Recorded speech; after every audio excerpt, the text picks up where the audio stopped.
क्यों लेट आया? मम्मी ने ना जल्दी जल्दी ब्रश नहीं करवाया ना। मम्मी ने उसके बाद ना थोड़ी देर में ना दूध पी आया तो फिर ना घोल करवाया, इसलिए लेट हो गया आज। कल आ जाऊंगा लेट नहीं। और जल्दी जल्दी क्या करेगा कल से? जल्दी जल्दी अट पाऊंगा। अट पाएगा?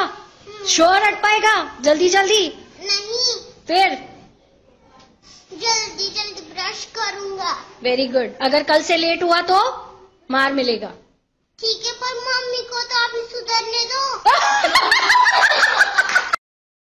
सब्सक्राइब बटन पर क्लिक करें और घंटी के निशान को दबाएं ताकि हर वीडियो आपको टाइम पे मिल सके।